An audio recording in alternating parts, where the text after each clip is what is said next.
HHE Herbert's 100 Harem. "Herbie!"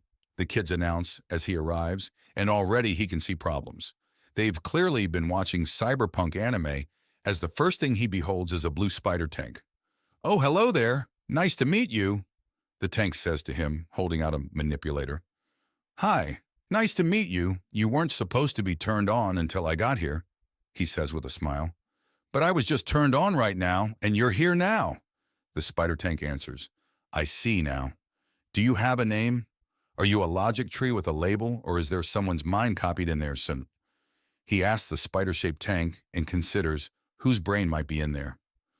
"I'm another Amazi," the tank exclaims while bouncing. "That's not good." "I see," he says, mentally screaming. "And how much are you feeling? Are you all right? Is there a sort of scratching feeling in yourself? A noise you can't identify the location? I mean, a sound that makes no sense? Are you all right?" He takes a breath and calms himself. He really should have seen this coming. "All right, everyone needs to stop. This is too far. I need to talk to some people," Herbert calls out, and there's a disappointing awe sound echoing out. "Oh no, making another person is way over the line. This isn't going to end well if you head back home with another mouth, let alone one who can easily level the building in 3 seconds tops." "It's not that bad," Amazi 2 states, and Herbert shakes his head. "It is. Amazi has her own bed and room and clothes. And what do you have? We need to get someone to sponsor you." "But it's my room too. There's room. And is the matron going to let you in? You're not the little hug-happy girl. You're a tank." "But I'm Amazi too." Amazi 2 protests and he nods. "You are, but Amazi 1 is made of squishy things. You are Amazi 2 and are made of the squisher things. Do you see the problem?" he asks, reminding himself he's dealing with a 7-year-old. Don't worry. I know about some people that can help. I'm going to call them. Or rather, I'm going to order an adult to go call them. I'm small, but I'm in charge," he says, jerking a thumb at himself, and everyone laughs a bit. The tension of the situation dies down, and as he finishes dialing in the number to skip all the bots, lines, and security checks for intelligence, he's answered. "Sir?" the voice on the other end asks. "I need a priestess of the synthetic ascension to my location. The children have created artificial life, and our newest child here will need guidance and a home." "Will it need to be an old priest and a young priest?" "Yes, but not due to any bad behavior. The children are very inquisitive, so numbers are a good thing here," he answers. "How bad is it? Is the kid breaking down?" "No, but they haven't thought it through. The body is vaguely shaped like her natural form, so we have some time before we need to do anything, and she's clearly well put together. But she's only been awake about 2 minutes at most, so I have no idea about long term." "Got it. I'll get them to hustle. Keep your communicator intact. They'll be using it as a beacon." "Got it. Are we in trouble?" one of the little hellions asks. Gelti is a little bob of an Angla whose curtains of dark hair hide most of her face, and her favorite bright green sweater hides most of her form. One of the youngest here, she's one of the idea girls, and was probably the main force behind this one.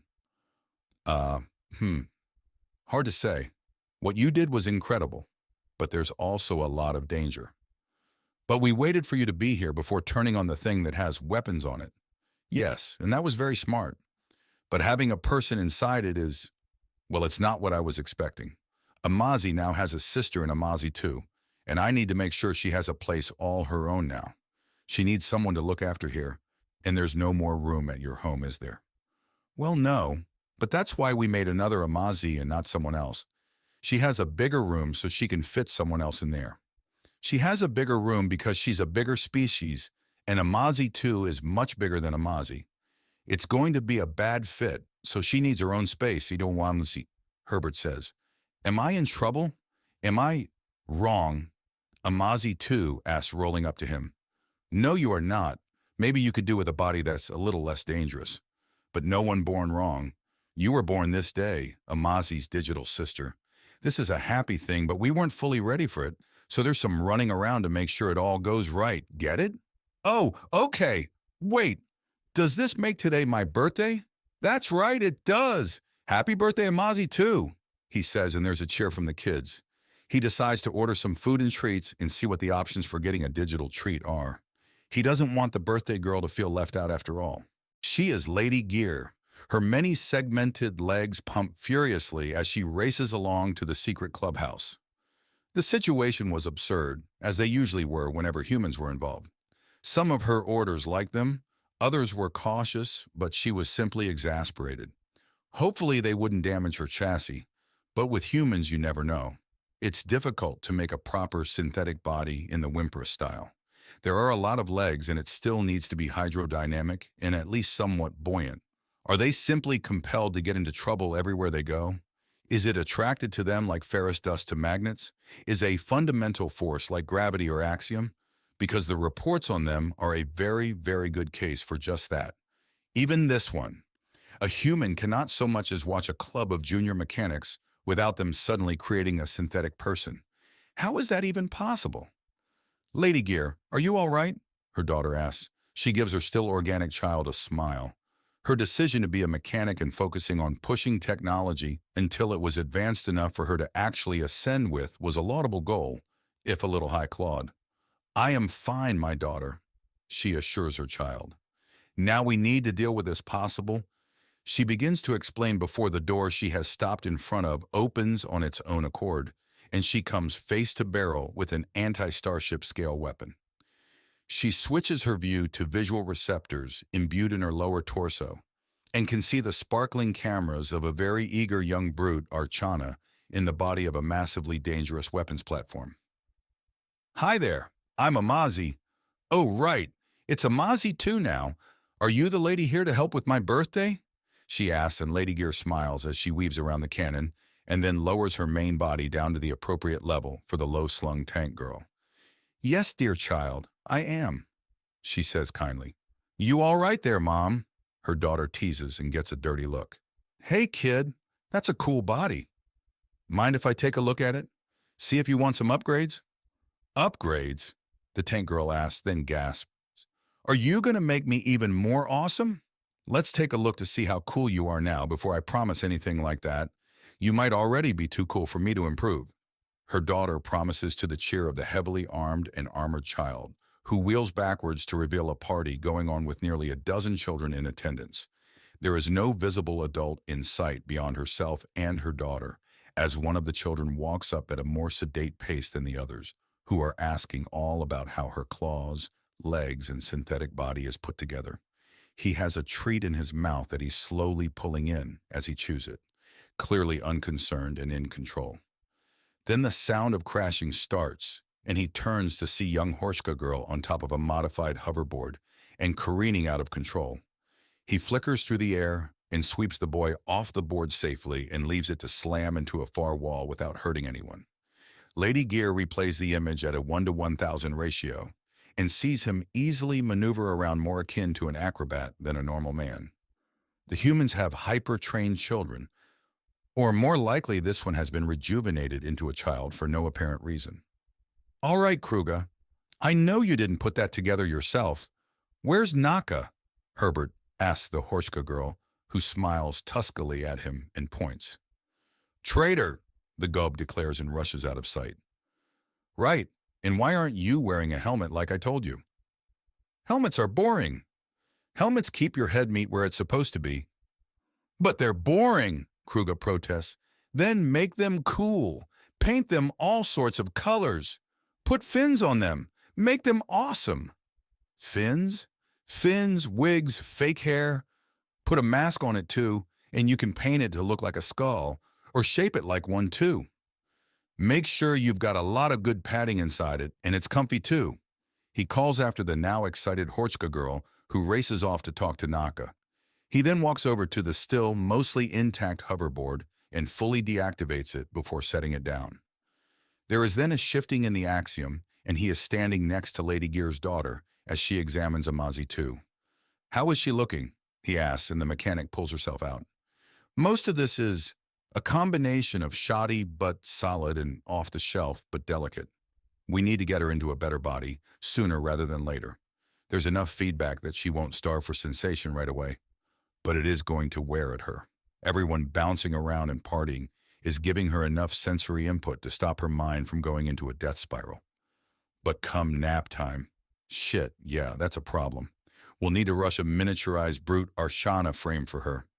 Get a transfer link going ASAP, Herbert mutters and she blinks. You understood all that? She asks. I'm the designated grown-up around here, Herbert says. It was one of my employees that sent the call to your temple on my orders. Oh, that makes a lot more sense, she says. Priestess Chitter, my mother's the newly appointed Lady Gear. Is it really newly appointed if she's been in a position for multiple years? Herbert asks. Well, Mom's one of those that's great at dealing with day-to-day stuff and keeping everything lined up. But being Lady Gear has been a bit more than she expected and still scrambles a bit. I do not, Lady Gear protests. See what I mean? Chitter asks. I do. Still, does your temple have a body ready, or am I going to send out some runners? Bodies, yes. For a brute Arshana? No, plenty for different Arshana types, but not an Arcana, Chitter says. We can easily make one to fit a child long before there is any harm, though. Make a game of it. Have the young lady try out different bodies while we make her a new one. What's wrong with this one? It's so cool. Look at it. I got a plasma cannon, see? She asks, taking aim with the rear cannon, and nothing happens. Huh? What's wrong with it? I took out the part that makes it go boom, Herbert says, holding up a small piece of machinery. Well done. Lady Gear compliments him. She's far closer to the cannon than she likes, and would hate for it to go off so close to her face. She clearly has found her balance and nods. Now then, who here wants to go on an adventure? You kids like playing with technology? Well, we have some of the coolest things in our main temple, and all of you are welcome. We love seeing little children learning and growing. Wait, they're going to a new place? Naka asks as she and Kruger rush out of the room up above. You can come too. It'll be an adventure, Herbert calls up to them. And they scramble down and are at him in an impressively short time. I'm terrified, yet eager to learn where you two figured out how to move like that. We went all the way down to level 4 once, Kruger boasts. Good God, no wonder you're almost immortal. If that can't kill you, nothing will, he says in exaggeration. He knows about the trip. They went down in an elevator, put a literal toe out onto level 4, and then left. They didn't even see anyone. Now come on! Adventure to the Synthetic Ascendance Temple! Everyone cheers and rushes around to get ready. Then he leans closer to Lady Gear while pulling out his communicator. You're going to need to speak with their matron. Here's her contact information. Now, the woman is a... Oh, Sister West, I know her. This will be fine. Lady Gear says, getting the familiar information. How do you know her? She's of the Gravid faith and doctor-patient confidentiality. Needless to say, she and I are on excellent terms, and she literally has trusted me with her life once. This will be fine. Yeah, Mom's easy to knock off balance, but knows what she's doing when she gets it back. Thank you, Chitter, Lady Gear says. Are these children always this exciting? Generally, but the exact flavor changes from day to day. Herbert replies, I see. All right then, they've mostly all got their shoes and hats, so let's see about turning a tank into a tot. I'm still here, you know, Amazi 2 states. Really? I hardly noticed. Herbert says, Ugh, how can you be so old and so normal at the same time? Amazi 2 demands. You expect me to be normal? He demands, and there's a synthesized snort from the spider tank.